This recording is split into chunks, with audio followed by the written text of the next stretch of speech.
저는 한철수입니다. 2003년 31살이었던 그해 3월 새벽 3시 저는 동생 철민과 최 선생 이렇게 셋이서 두만강 얼음 위를 걷고 있었습니다.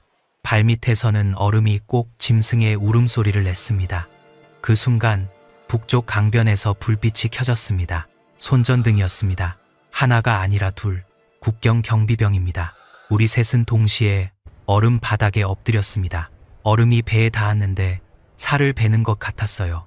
불빛이 저희 쪽으로 오고 있었습니다. 최 선생은 고개를 돌려 저를 봤습니다. 그 눈빛은 우린 여기서 끝이라고 말하고 있었습니다. 그때 동생 철민이가 제 등을 세게 누르며 일어섰습니다. 저는 그게 무슨 뜻인지 바로 알았어요. 저는 화들짝 놀라서 동생을 잡으려고 했지만 철민이는 이미 불빛으로 걸어가고 있었어요. 저는 한마디도 못했습니다. 저와 같은 키, 같은 얼굴, 같은 목소리를 가진 동생이 형을 살리려고 대신 나간 겁니다. 철민이는 한번 슬쩍 돌아보고는 뛰기 시작했습니다. 우리가 온 쪽으로. 그때 경비병 둘의 손전등이 동시에 동생 쪽을 비쳤습니다. 최 선생이 제 팔을 잡았습니다. 지금 그 한마디였습니다. 저는 일어났습니다. 중국 쪽으로 걸었습니다. 뒤에서 고함이 들렸어요.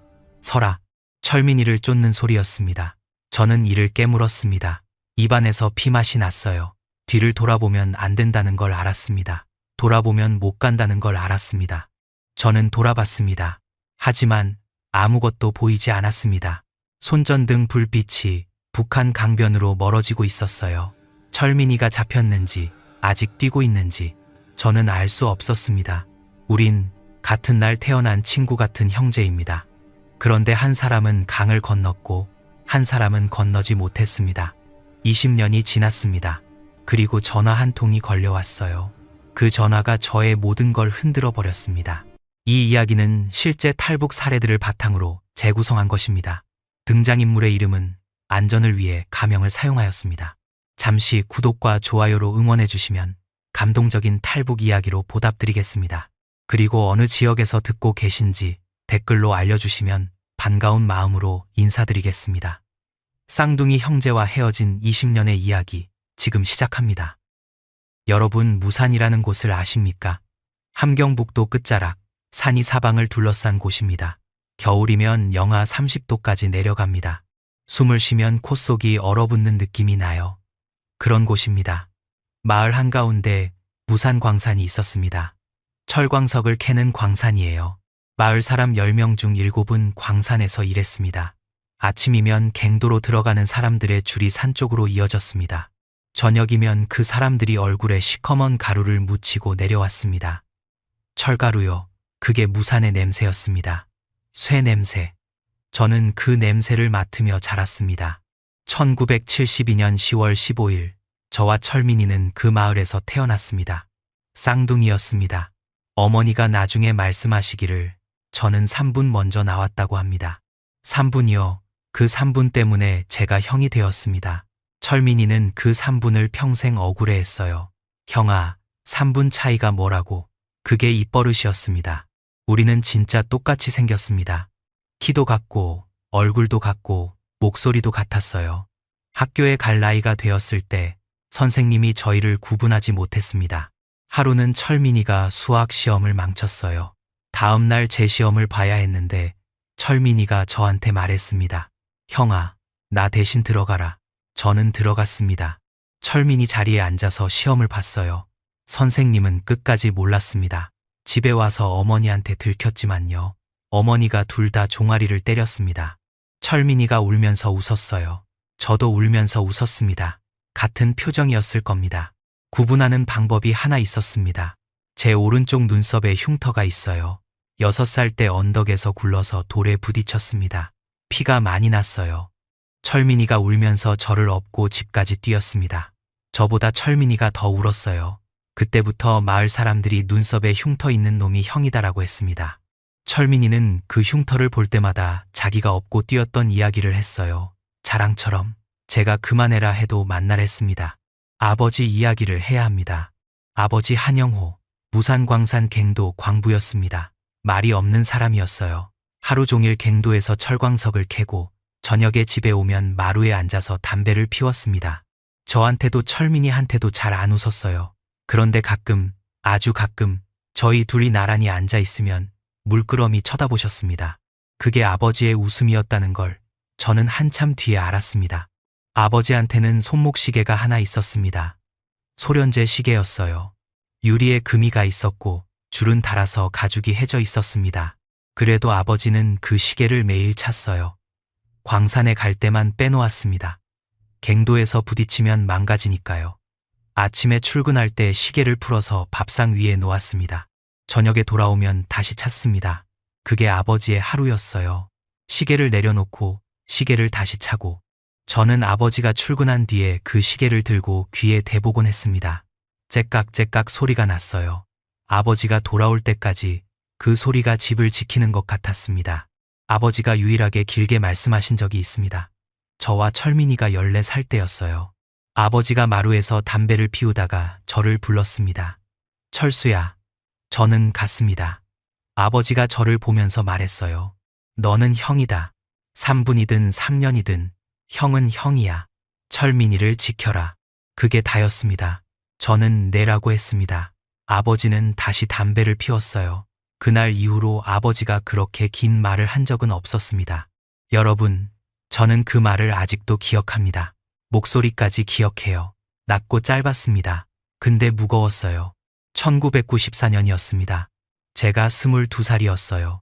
그날도 아버지는 아침에 시계를 밥상 위에 놓고 나갔습니다. 평소와 똑같았어요. 저는 그날 비번이어서 집에 있었습니다. 철민이는 광산 지상 작업에 나가 있었어요. 어머니는 부엌에서 옥수수죽을 끓이고 계셨습니다. 오후에 광산 쪽에서 사이렌이 울렸습니다. 무산에서 사이렌은 한 가지 뜻이었어요. 갱도에서 사고가 났다는 겁니다. 저는 신발을 신고 뛰었습니다. 어머니도 뛰었습니다. 광산 입구에 사람들이 모여 있었어요. 여자들이 울고 있었습니다. 누구 남편, 누구 아버지가 안에 있다고. 저는 사람들을 밀치고 앞으로 갔습니다. 갱도가 무너졌다고 했습니다. 3번 갱도, 아버지가 일하던 곳이었어요. 구조대가 들어갔습니다. 저도 들어가려고 했습니다. 막았어요. 위험하다. 들어가지 마라. 저는 주먹을 쥐고 서 있었습니다. 할 수 있는 게 아무것도 없었어요. 광산 입구에 서서 기다리는 것밖에. 어머니는 제 옆에 서 계셨습니다. 한마디도 안 하셨어요. 저는 어머니 얼굴을 못 봤습니다. 보면 안 될 것 같았거든요. 해가 졌습니다. 날이 어두워졌어요. 구조대가 나왔습니다. 들것이 나왔습니다. 하나, 둘, 셋. 세 번째 들것에 아버지가 있었습니다. 하얀 천이 덮여 있었어요. 저는 그 천을 들춰봤습니다. 아버지 얼굴에 철가루가 묻어 있었습니다. 평소에 퇴근할 때 묻어오던 그 가루요. 눈을 감고 계셨어요. 저는 그 자리에서 아무 말도 못했습니다. 철민이가 달려왔습니다. 지상 작업장에서 소식을 듣고 뛰어온 거예요. 철민이는 아버지를 보더니 주저앉았습니다.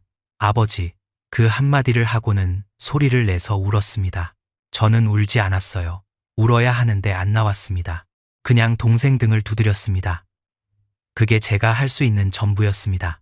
집에 돌아와서 밥상 위를 봤습니다. 아버지 시계가 놓여 있었어요. 아침에 놓고 나간 그 자리 그대로. 저는 시계를 들었습니다. 시계는 돌아가고 있었어요. 째깍째깍. 아버지는 안 돌아오는데 시계는 돌아가고 있었습니다. 며칠 뒤에 시계가 멈췄습니다. 태엽을 안 감았으니까요. 아버지가 매일 감던 태엽을 아무도 감지 않았습니다. 4시 25분. 시계는 거기서 멈춰 있었어요. 저는 그 시계를 감지 않았습니다. 멈춘 채로 두었어요. 왜 감지 않았냐고요? 저도 모릅니다. 그냥 감을 수가 없었어요. 감으면 아버지가 진짜 안 돌아오는 것 같았습니다.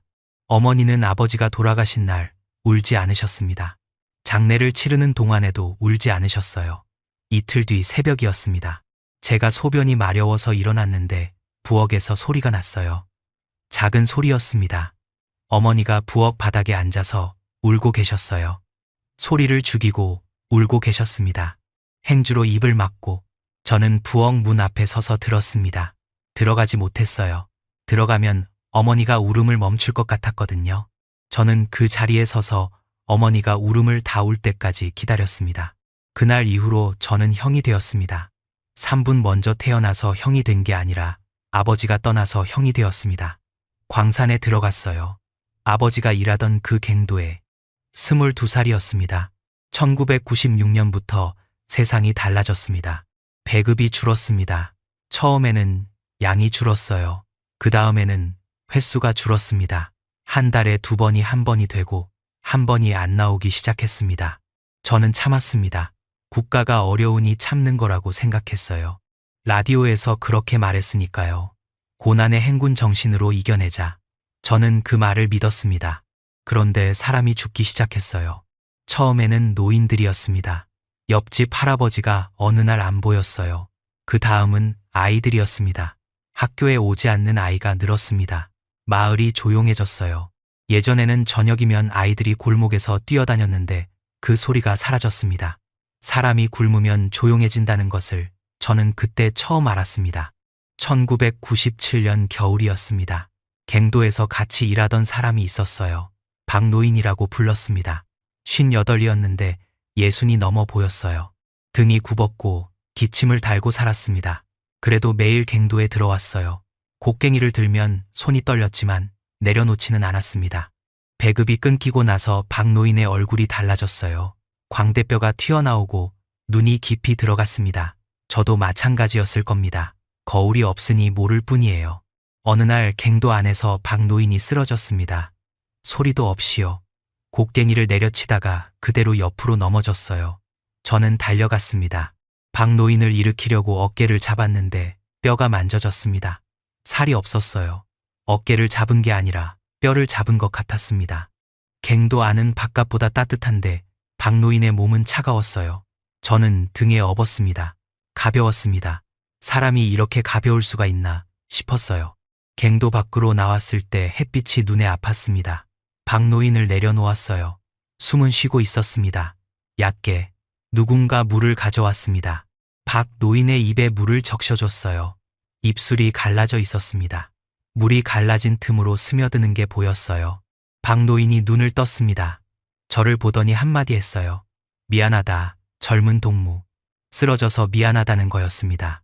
제가 업고 나와서 미안하다는 거였어요. 저는 아무 말도 못했습니다. 일주일 뒤에 박노인은 갱도에 안 나왔습니다. 그 다음 날도 아무도 묻지 않았어요. 물어볼 필요가 없었습니다. 다들 알고 있었어요.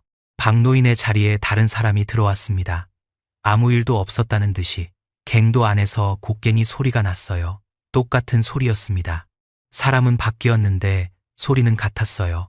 저는 그때 생각했습니다. 이 갱도에서 하나씩 멈추고 있구나. 아버지의 시계처럼 태엽이 다 풀리면 멈추는 거구나. 박노인의 태엽이 다 풀린 거구나. 그런 생각을 하면서 곡괭이를 들었습니다. 제 태엽은 아직 남아 있었어요. 얼마나 남았는지는 몰랐습니다. 봄이 오면 산에 올라갔습니다. 풀을 뜯었어요. 단뿌리를 캤습니다. 어머니가 그걸 삶아서 죽을 끓였어요. 먹을 수 있는 건지 없는 건지 모르는 걸 삶아서 먹었습니다. 입안이 꺼끄러웠어요. 배는 차는 것 같은데 힘이 안 났습니다. 그게 매일이었어요. 겨울이 가장 힘들었습니다.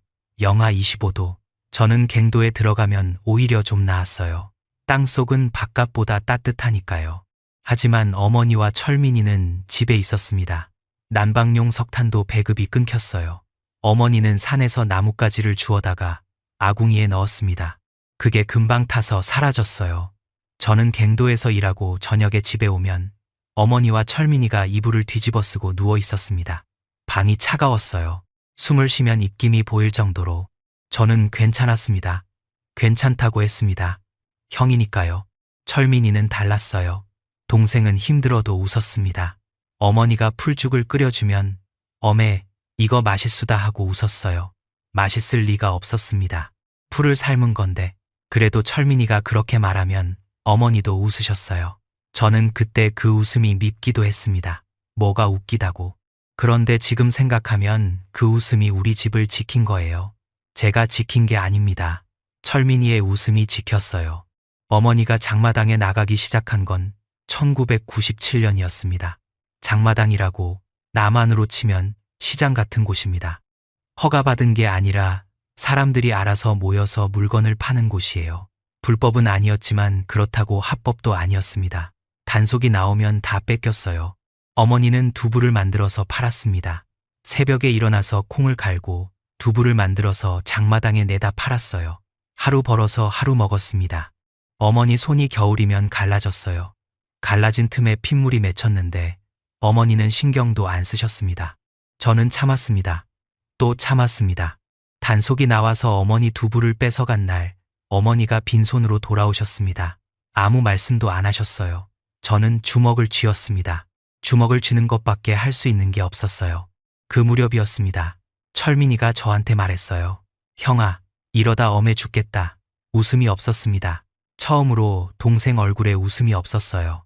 저는 괜찮아라고 했습니다. 입에서 나오는 대로요. 철민이가 저를 봤습니다. 같은 얼굴이니까 제 표정을 읽는 건 쉬웠을 거예요. 동생이 말했습니다. 형아, 괜찮지 않잖아. 저는 아무 말도 못했습니다. 두만강은 우리 마을에서 걸어서 1시간이면 갔습니다. 가까웠어요. 너무 가까웠습니다. 밤에 강변에 나가면 중국 쪽 불빛이 보였어요. 건물에서 새어나오는 불빛, 가로등 불빛, 가끔은 자동차 불빛. 저쪽은 밤에도 밝았습니다. 우리 마을은 전기가 하루에 2시간밖에 안 들어왔어요. 어두웠습니다. 강 하나 사이에 두고 한쪽은 밝고 한쪽은 어두웠습니다. 강물이 얼어붙어서 소리가 안 났습니다. 바람만 불었어요. 얼굴을 때리는 바람이었습니다. 코끝이 얼얼했어요. 저는 외투 주머니에 손을 넣고 서서 저쪽을 봤습니다. 불빛이 가까워 보였어요. 손을 뻗으면 닿을 것 같았습니다. 그런데 그 사이에 강이 있었어요. 얼어 있어도 강은 강이었습니다. 그걸 볼 때마다 뭔가 뒤틀리는 느낌이 있었어요. 뭐라고 말은 못하겠는데 가슴이 답답했습니다. 그날 밤 집에 돌아와서 누웠는데 저쪽 불빛이 눈에 남아 있었습니다. 눈을 감아도 보였어요. 만약에 라는 생각이 스쳤습니다. 만약에 강을 건너면 거기까지만 생각하고 멈췄어요. 그런 생각을 하면 안 됐습니다. 반역이니까요. 저는 이불을 뒤집어 쓰고 눈을 감았습니다. 그래도 불빛은 안 사라졌어요. 장마당에서 중국 물건을 보게 됐습니다. 과자, 라면, 옷, 포장이 깨끗했어요. 글씨가 중국어로 되어 있었는데 그것보다 포장지의 색깔이 기억납니다. 빨갛고 노랗고 우리가 먹는 것과는 달랐어요. 저는 중국 과자를 한 봉지 사서 철민이한테 줬습니다. 철민이가 한 개 먹고 눈이 커졌어요. 형아, 이게 과자야? 과자 맛을 모르는 게 아니라 이렇게 달고 바삭한 과자가 있다는 게 믿기지 않는 거였어요. 그때쯤 마을에서 소문이 돌았습니다.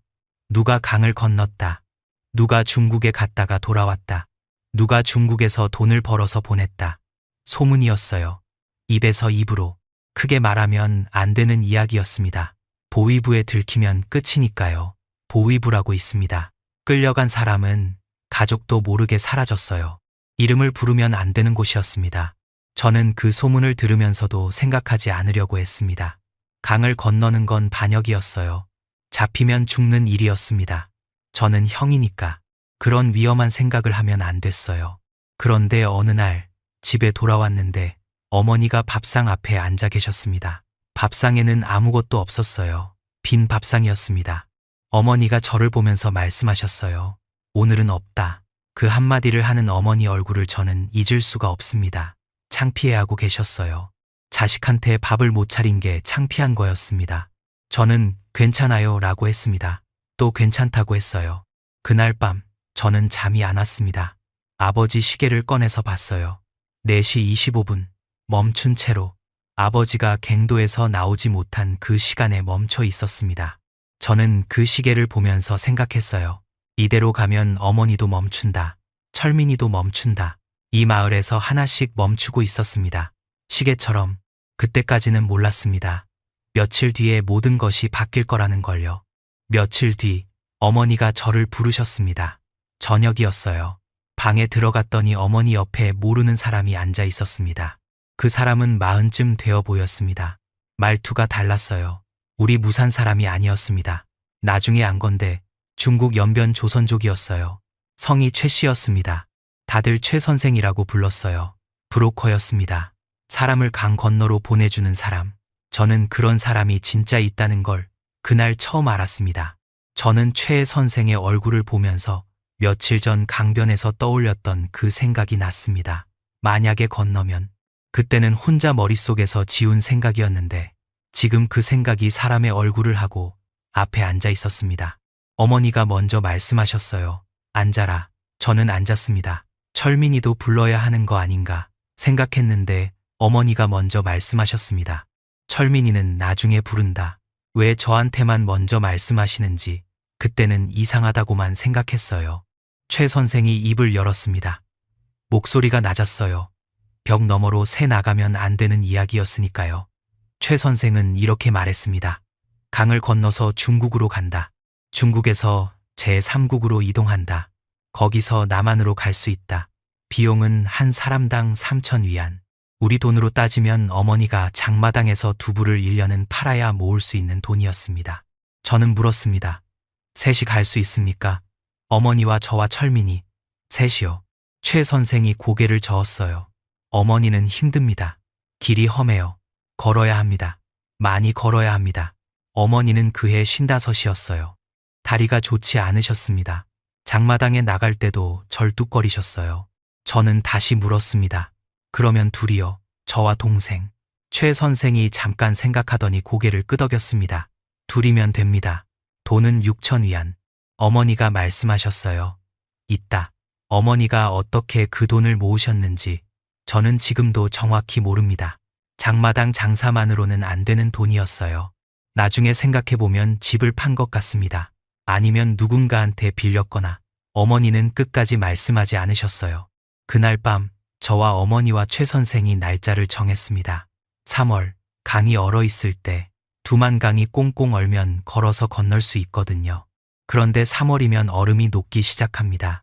너무 일찍 가면 경비가 삼엄하고 너무 늦으면 얼음이 깨집니다.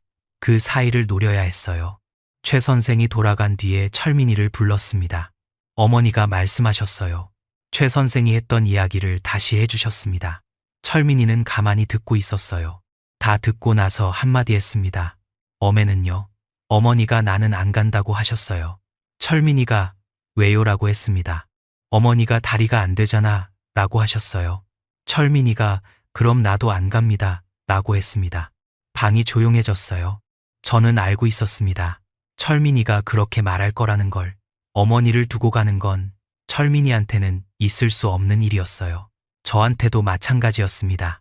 하지만 저는 형이었어요. 형은 생각을 해야 합니다.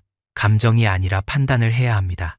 어머니가 저를 먼저 부른 이유가 그거였습니다.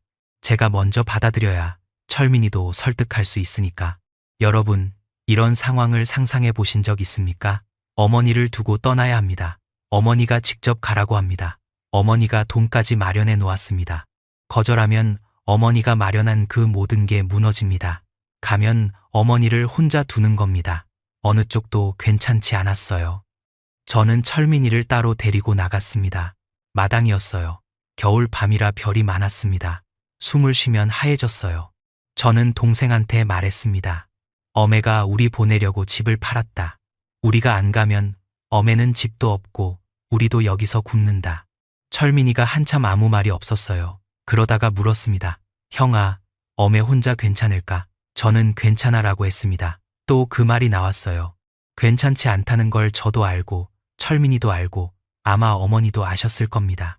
그래도 그 말밖에 할 수 있는 게 없었어요. 철민이가 고개를 끄덕였습니다. 알았어, 형아. 그때부터 기다림이 시작됐습니다. 2003년 1월부터 3월까지 2달이었어요. 2달이 2년처럼 느껴졌습니다. 낮에는 평소처럼 일했습니다. 저는 갱도에 들어갔고 철민이는 지상 작업을 했어요. 저녁에 집에 오면 어머니가 밥을 차려주셨습니다. 예전보다 양이 많았어요. 어머니가 어디서 구해오셨는지 옥수수 밥에 된장이 있었습니다. 어머니 본인은 안 드셨어요. 배 안 고프다고 하셨습니다. 거짓말인 거 알았습니다. 출발 열흘 전부터 저는 밤에 잠이 잘 안 왔습니다. 옆에 누운 철민이의 숨소리를 들었어요. 같이 자는 게 당연했습니다. 태어나서부터 그랬으니까요. 그런데 열흘 뒤에는 이 숨소리가 없어진다는 생각이 들면 잠이 달아났어요. 출발 닷새 전이었습니다. 어머니가 저녁을 차리다가 갑자기 부엌 뒤쪽 장안을 뒤지셨어요. 한참을 뒤지시더니 보자기 하나를 꺼내셨습니다.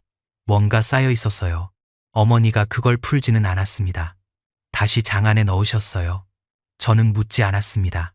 나중에 생각해보면 그게 아버지 시계를 싸둔 보자기였을 겁니다. 출발 전날 저한테 주시려고 미리 확인하셨던 거예요. 출발 사흘 전 저는 갱도에 들어가면서 주변을 한번 둘러봤습니다. 광산 입구의 녹슨 철문, 갱도로 이어지는 비탈길, 그 위에 쌓인 잔설. 매일 보던 것들인데 그날은 다 보였어요. 이게 마지막일 수 있다는 걸 알면 다 보이더라고요. 평소에는 안 보이던 것까지. 밤이면 저는 경로를 머릿속으로 그렸습니다. 최 선생이 알려준 길이었어요. 집에서 강변까지 1시간, 강을 건너는데 20분, 중국 쪽에 차가 대기한다. 그날 밤 경로를 그리다가 철민이 쪽을 봤습니다. 자고 있었어요. 이불을 가슴까지 덮고 한쪽 손을 이불 밖으로 내놓고 있었습니다. 손가락이 길었어요. 제 손가락이랑 같았습니다. 저는 그 손을 한참 봤어요. 잡지는 않았습니다. 경로를 이어 그렸습니다. 연변까지 차로 3시간. 거기서 숨어 지낸다. 기회가 오면 몽골 쪽으로 이동한다. 몽골에서 남한 대사관으로 간다. 최 선생은 간단하게 말했지만 저는 밤마다 그 경로를 처음부터 끝까지 되짚었습니다. 눈을 감으면 강이 보였어요. 얼음 위를 걷는 제 발이 보였습니다. 그 옆에 철민이의 발이 보였어요. 그런데 경로를 그리다 보면 중간중간 막히는 지점이 있었습니다. 경비병 교대 시간이 맞지 않으면 어떡하나, 얼음이 생각보다 얇으면, 중국 쪽에 차가 안 와 있으면, 생각이 거기까지 가면 이불 속에서 손이 차가워졌어요. 잡히면 어떻게 되는지는 알고 있었습니다. 마을에서 소문으로 들었어요. 탈북 시도자는 먼저 보안서에 끌려갑니다. 보안서, 남한의 경찰서 같은 곳인데 거기서 조사를 받습니다. 누가 도와줬는지, 어디로 가려 했는지, 남한 사람과 접촉했는지 다 돼야 합니다. 안 되면 맞습니다. 돼도 맞습니다. 그 다음 교화소로 갑니다. 들어가면 언제 나오는지 아무도 모릅니다. 운이 나쁘면 관리소로 갑니다. 관리소에 들어가면 가족도 같이 끌려갑니다. 저 혼자 잡히는 게 아니었어요. 어머니까지 가는 겁니다. 철민이까지 가는 겁니다. 그 생각을 하면 갈 수가 없었습니다. 그런데 안 가면 어머니가 마련한 돈이 사라지는 겁니다. 어머니가 집까지 팔아서 만든 돈이요. 가도 죽고 안 가도 죽는 것 같았어요. 저는 이불 속에서 주먹을 쥐었습니다. 풀었습니다. 또 쥐었습니다.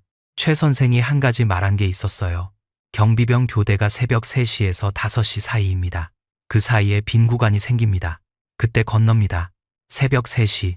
저는 그 시간을 머릿속에 박았습니다. 3시에 강 위에 서야 합니다. 그 전에 강변에 도착해야 합니다. 집에서 강변까지 1시간이니까 12시에 나서야 합니다. 숫자를 하나씩 맞추면 덜 무서웠어요. 감정이 아니라 숫자를 생각하면 손이 좀 덜 떨렸습니다. 3월이 다가왔습니다. 출발 이틀 전이었어요. 최 선생이 마지막으로 왔습니다. 저녁이었어요. 어머니와 저와 철민이 셋이 앉아 있었습니다. 최 선생이 들어오더니 앉으면서 말했어요. 문제가 생겼습니다. 경비가 강화됐다고 했습니다. 국경 경비대가 교대를 바꿨는데 경비병이 늘었다고, 2명이 같이 움직이면 발각될 확률이 높아진다고. 최 선생은 저와 철민이를 번갈아 보면서 말했습니다. 1명만 됩니다. 2명이면 둘 다 위험합니다. 그때 저는 몰랐습니다. 1명이라는 그 말이 20년의 이별이 될 줄은요. 방안이 얼어붙었습니다. 저는 최 선생을 봤어요. 최 선생은 시선을 피하지 않았습니다. 진심이었어요. 저는 철민이를 봤습니다. 철민이도 저를 보고 있었어요. 같은 얼굴이었습니다. 같은 얼굴에 같은 표정이 떠올라 있었어요. 둘 다 알고 있었습니다. 이건 누가 가고 누가 남는가의 문제라는 걸. 저는 말했어요. 철민이를 보내주십시오. 제 입에서 그 말이 나왔습니다. 형이니까, 형이 남는 게 맞으니까. 아버지가 그랬잖아요. 동생을 지켜라. 동생을 보내는 게 지키는 거라고. 저는 그렇게 생각했습니다. 철민이가 말했어요. 형아, 안 돼. 목소리가 떨렸습니다. 처음 듣는 떨림이었어요. 어머니가 입을 여셨습니다. 어머니는 저를 보셨어요. 오래 보셨습니다. 그리고 말씀하셨어요. 철수가 가라. 저는 어머니를 봤습니다. 어머니 눈이 젖어 있었어요. 그런데 목소리는 단단했습니다. 너는 형이다. 가서 자리를 잡아라. 자리를 잡으면 철민이도 데려갈 수 있다. 어머니는 그렇게 말씀하셨습니다. 철민이가 말했어요. 어메, 나도 갈 수 있어요. 나 보내주세요. 어머니가 고개를 저었습니다. 형이 먼저 가야 한다. 형이 길을 만들어야 네가 간다. 철민이가 어메라고 한 번 더 불렀어요. 어머니가 안 된다고 하셨습니다. 짧게. 그 한마디에 더 이상 말할 수 없는 무게가 있었습니다. 최 선생이 자리에서 일어났어요. 이틀 뒤 밤 12시에 강변에서 만납시다. 한 명만. 그리고 나갔습니다. 방에 셋이 남았습니다. 아무도 말이 없었어요. 어머니가 부엌으로 가셨습니다. 철민이는 고개를 숙이고 있었어요. 저는 동생 옆에 앉았습니다. 뭐라고 해야 할지 몰랐어요. 미안하다도 아니고 괜찮아도 아니고 어떤 말도 맞지 않았습니다. 철민이가 먼저 말했어요. 고개를 숙인 채로 형아, 가. 목소리가 작았습니다. 가서 돈 벌어. 나도 데려가. 그리고 고개를 들어서 저를 봤어요. 웃고 있었습니다. 웃는데 눈이 젖어 있었어요. 저는 그래라고 했습니다. 그 한마디가 전부였어요. 더 길게 말하면 안 될 것 같았습니다. 출발 전날 밤이었습니다. 어머니가 저를 부르셨어요. 부엌이었습니다. 어머니가 아버지 시계를 내미셨어요. 멈춘 시계. 4시 25분에 서 있는 그 시계요. 가져가라. 어머니가 말씀하셨습니다. 저는 받았어요. 손에 올려놓으니 차가웠습니다. 쇳덩이 같았어요. 어머니가 제 손을 잡았습니다. 갈라진 손이었어요. 장마당에서 두부를 만지던 그 손이었습니다. 어머니가 저를 보셨어요. 말씀은 안 하셨습니다. 그냥 손을 잡고 계셨어요. 한참을. 저도 아무 말 안 했습니다. 부엌에서 바람 소리만 들렸어요. 그게 어머니를 마지막으로 본 밤이었습니다. 그때는 그게 마지막이 될 줄은 몰랐어요. 2003년 3월 그날이 왔습니다. 낮에는 평소처럼 갱도에 들어갔습니다. 곡괭이를 들었어요. 철광석을 캤습니다. 옆에서 일하는 사람들은 아무것도 몰랐어요. 오늘이 마지막이라는 걸, 이 갱도에 다시 안 들어온다는 걸. 저는 아버지가 죽은 그 갱도에서 아버지처럼 곡괭이를 들고 서 있었습니다. 손이 떨렸어요. 추워서 떨린 건지 무서워서 떨린 건지 저도 몰랐습니다.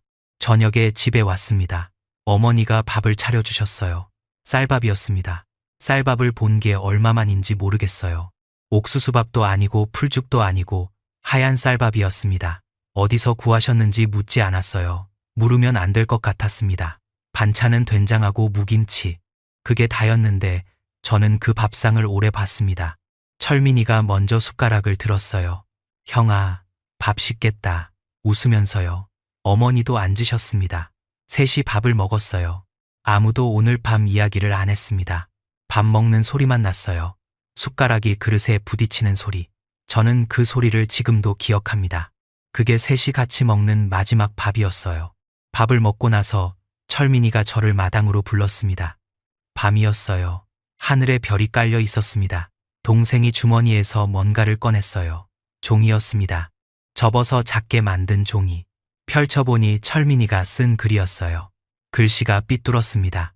철민이 글씨는 원래 삐뚤어요. 저도 삐뚤고. 형아, 나중에 읽어. 지금 읽지 마. 저는 그 종이를 접어서 주머니에 넣었습니다. 읽지 않았어요. 동생이 읽지 말라고 했으니까. 그 종이를 강을 건너고 중국을 지나고 남한에 도착해서 읽었습니다. 그 이야기는 나중에 하겠습니다. 밤 11시에 집을 나섰습니다. 어머니가 대문 앞에 서 계셨어요. 저는 어머니 앞에 섰습니다. 뭐라고 해야 할지 몰랐어요. 다녀오겠습니다. 라고 해야 하는 건지, 꼭 데리러 오겠습니다. 라고 해야 하는 건지, 입이 안 떨어졌습니다. 어머니가 먼저 손을 내미셨어요. 제 외투 단추를 채워주셨습니다. 하나, 둘, 셋. 천천히. 단추를 다 채우고 나서 제 가슴팍을 한번 탁 치셨어요. 가라.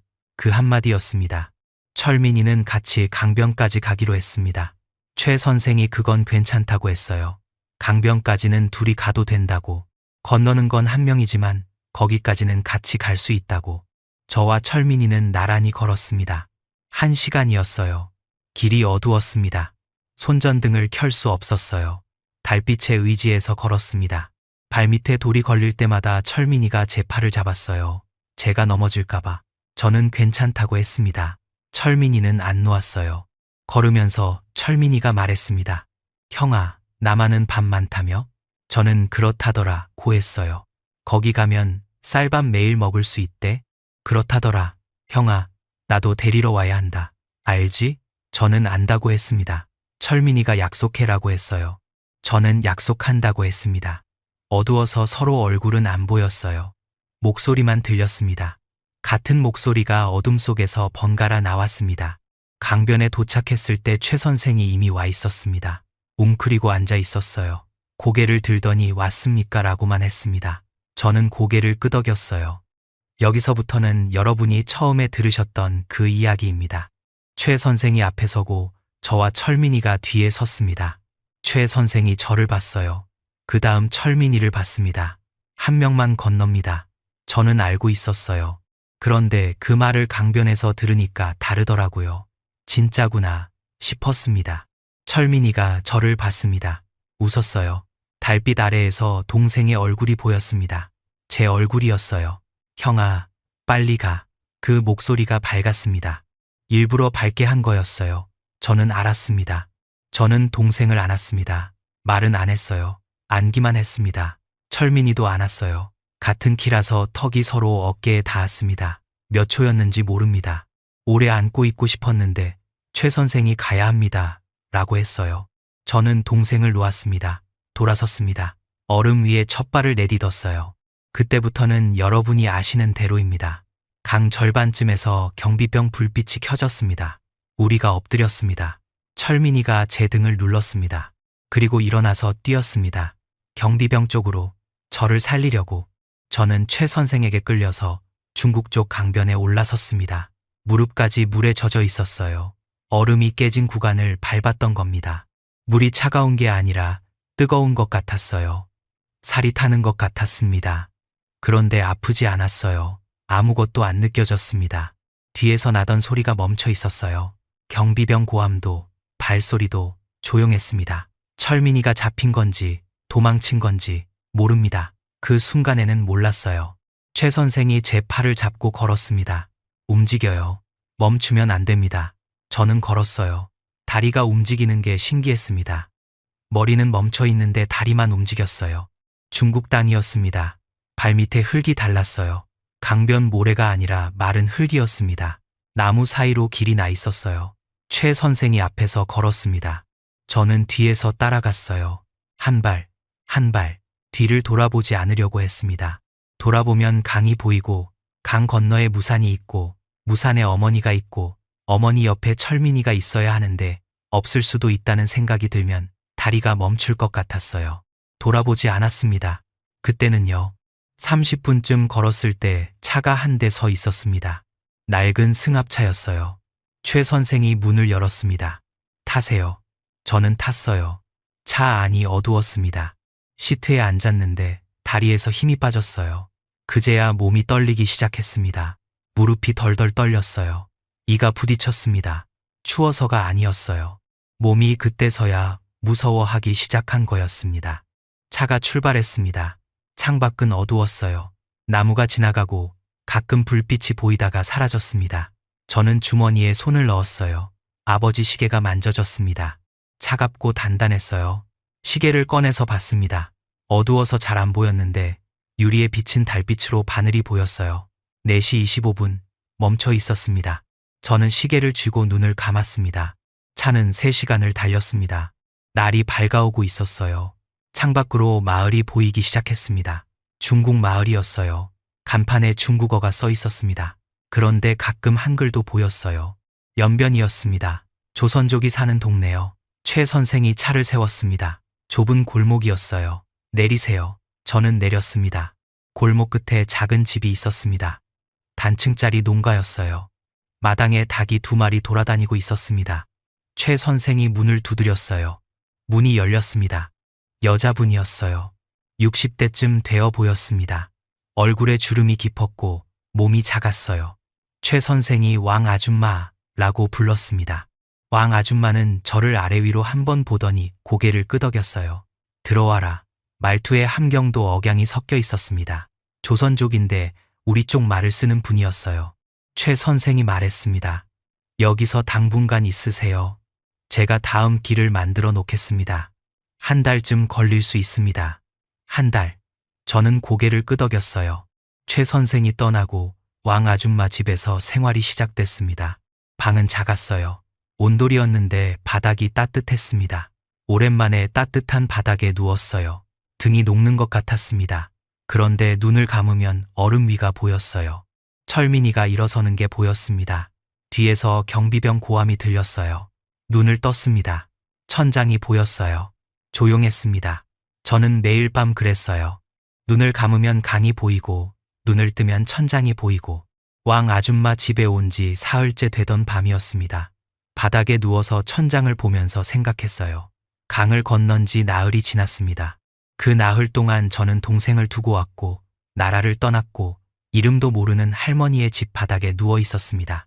나흘 전에는 갱도에서 곡괭이를 들고 있었어요. 지금은 숨어 있었습니다. 나흘이 나흘 같지 않았어요. 왕 아줌마는 말이 별로 없는 분이었습니다. 아침에 밥을 차려주고 낮에는 밭에 나가고 저녁에 돌아와서 또 밥을 차렸어요. 저는 밖에 나갈 수 없었습니다. 나가면 잡히니까요. 중국 공안이 탈북자를 잡으면 북한으로 돌려보냅니다. 돌려보내지면 끝이에요. 저는 그 작은 방에서 하루 종일 있었습니다. 창문 커튼을 열지 못했어요. 밖을 내다보는 것도 위험했습니다. 그 방에서 저는 처음으로 울었습니다. 남 앞에서는 안 울었어요. 왕 아줌마가 밭에 나간 낮이었습니다. 혼자였어요. 이불을 뒤집어 쓰고 울었습니다. 소리를 죽였어요. 어머니가 부엌에서 울던 것처럼. 행주 대신 이불이었을 뿐이에요. 철민이 생각이 났습니다. 잡혔을까? 맞았을까? 어디로 끌려갔을까? 살아있기는 한 걸까? 생각이 꼬리를 물었어요. 머리가 터질 것 같았습니다. 그런데 울고 나니까 좀 가라앉았어요. 조금이요. 왕 아줌마가 저녁에 돌아와서 된장찌개를 끓여줬습니다. 김이 올라왔어요. 된장 냄새가 어머니 부엌 냄새와 비슷했습니다. 저는 밥을 먹다가 멈췄어요. 숟가락을 든 채로 멈춰 있었습니다. 왕 아줌마가 저를 봤어요. 밥 먹어라. 살아야 찾지. 한마디였어요. 그런데 그 한마디가 묵직했습니다. 저는 왕 아줌마를 봤어요. 왕 아줌마가 말했습니다. 내 아들도 저쪽에서 죽었다. 그게 전부였어요. 그 뒤로 아줌마는 아들 이야기를 한 번도 안 했습니다. 저도 묻지 않았어요. 여러분, 누군가의 등을 보면서 다른 사람을 떠올린 적이 있으십니까?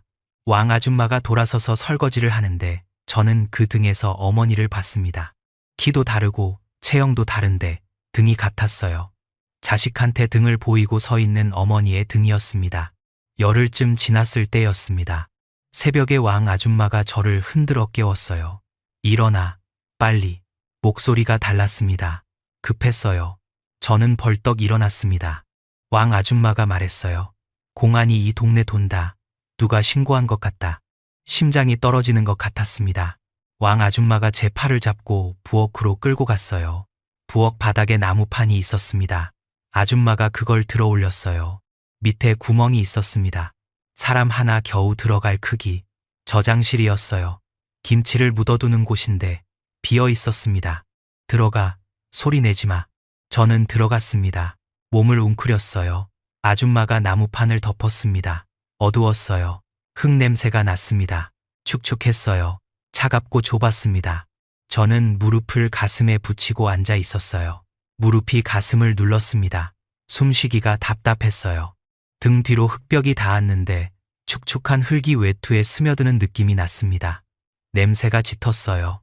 오래된 김치 냄새와 흙 냄새가 섞인 시큼하고 차가운 냄새. 허리가 아팠습니다. 웅크린 자세가 아픈 건지 무서워서 몸이 굳은 건지 구분이 안 됐어요. 숨을 천천히 쉬었습니다. 심장이 너무 빠르게 뛰었어요. 이 소리가 밖에 들리지 않을까, 그 생각뿐이었습니다. 위에서 발소리가 들렸습니다. 왕 아줌마의 발소리가 아니었어요. 무거웠습니다. 남자 발소리. 둘. 공안이 들어온 거였어요.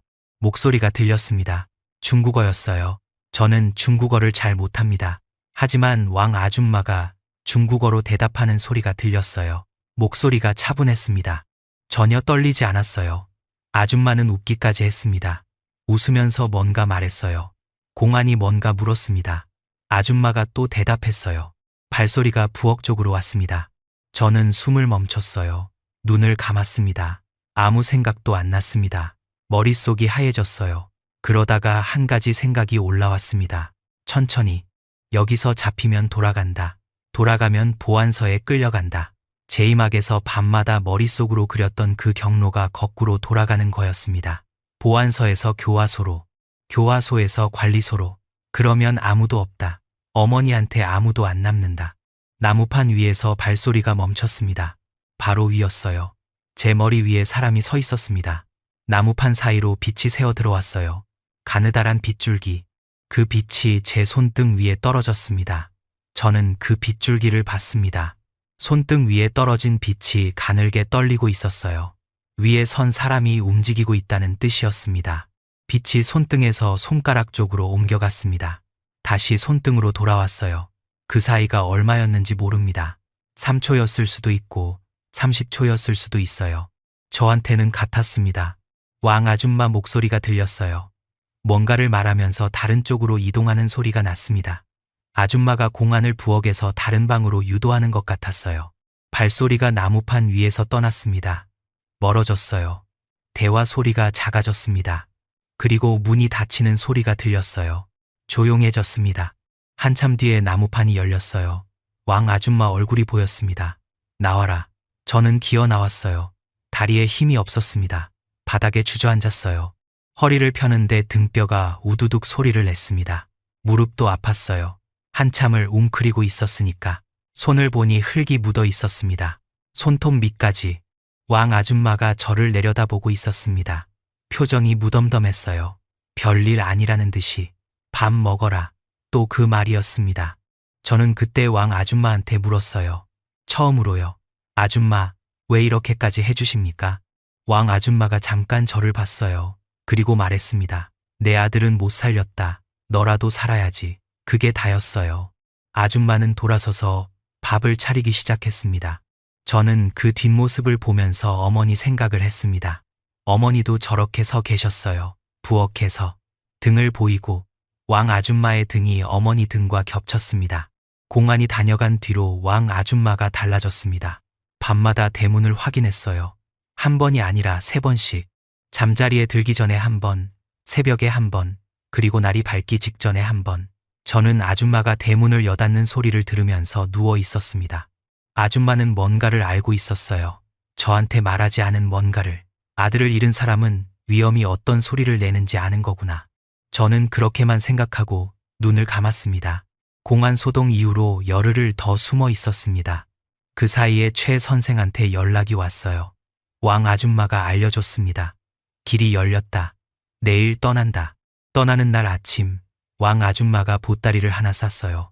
옥수수 빵 4개하고 삶은 달걀 2개. 그리고 물 한 병.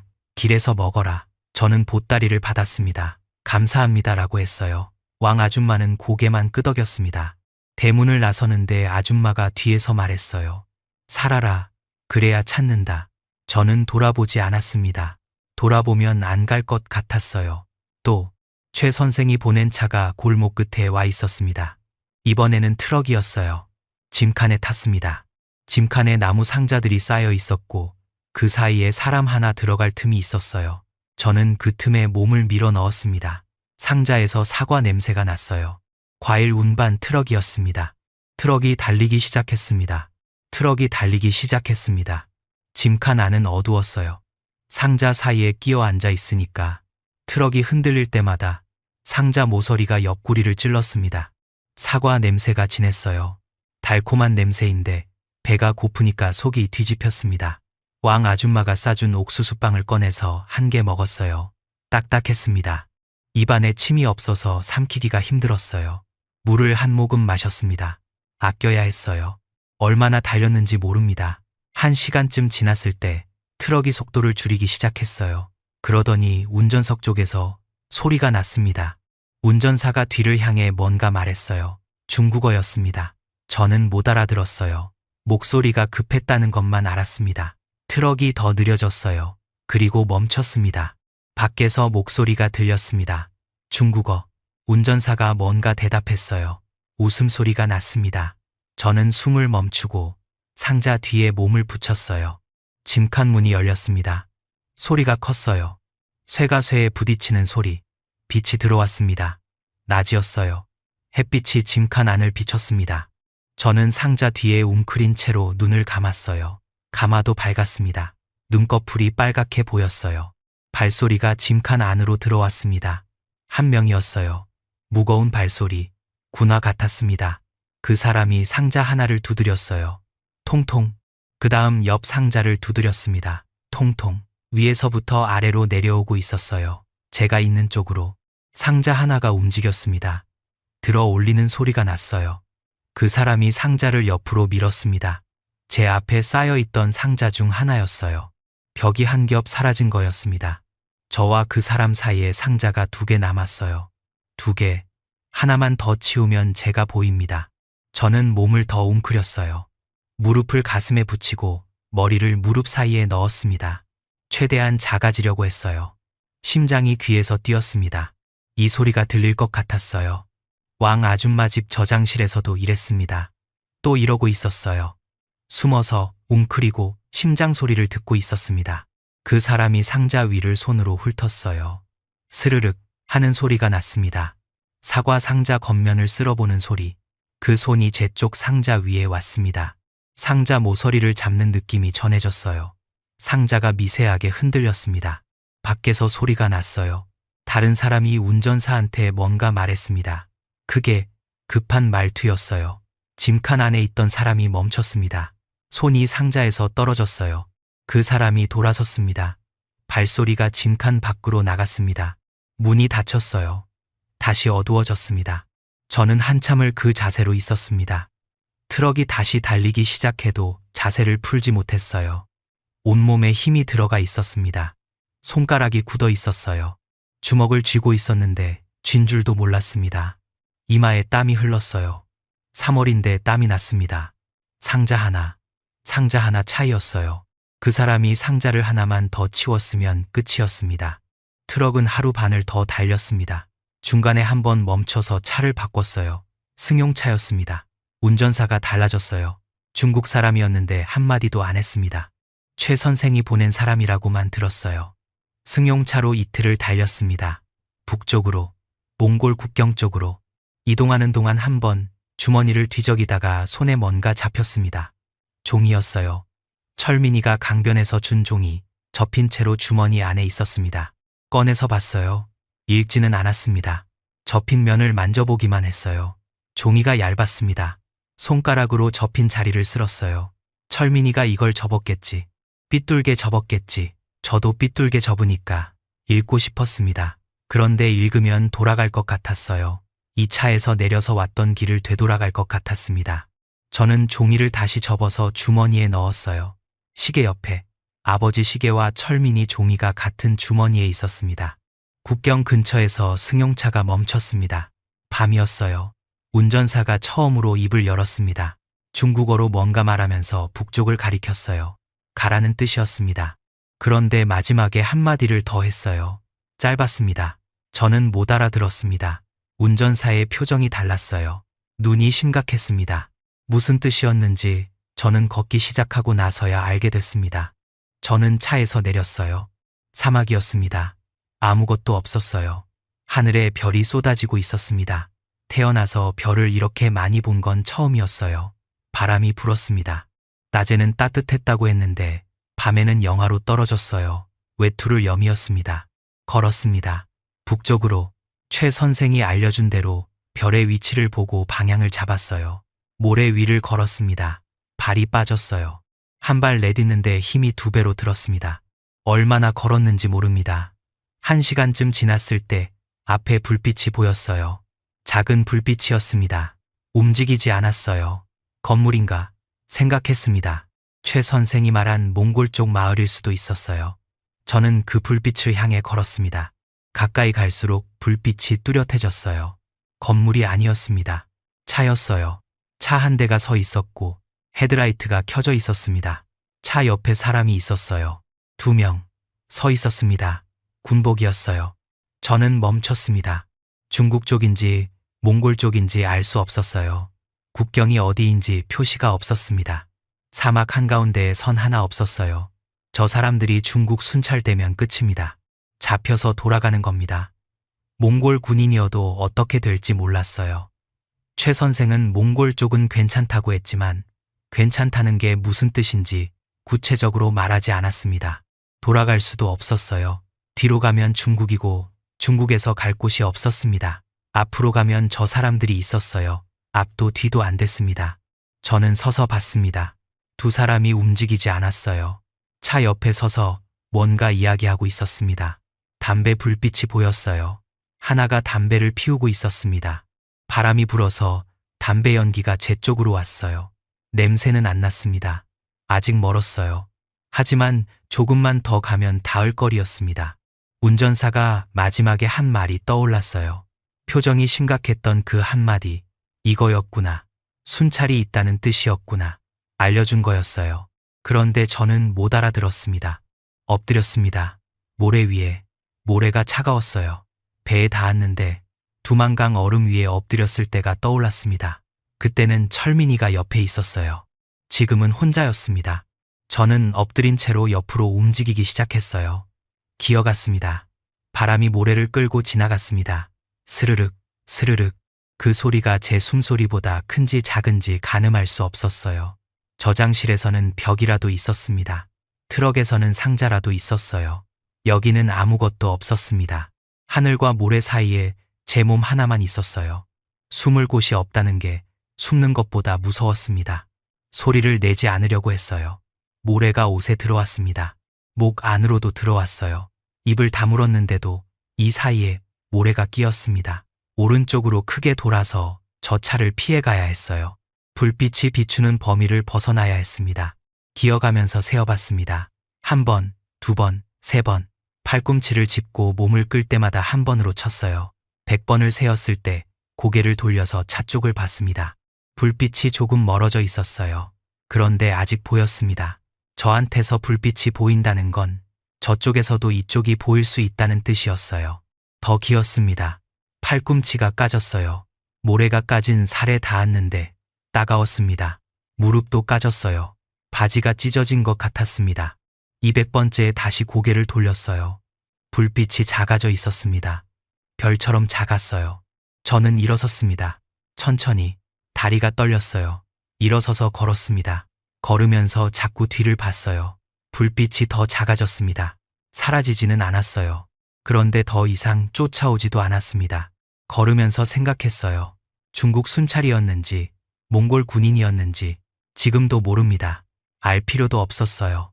지나왔으니까. 살아서 지나왔으니까. 모래 위에 주저앉았습니다. 다리가 더 이상 안 움직이는 순간이 왔어요. 하늘을 올려다봤습니다. 별이 빙글빙글 도는 것 같았어요. 무산에서 두만강까지 1시간을 걸었습니다.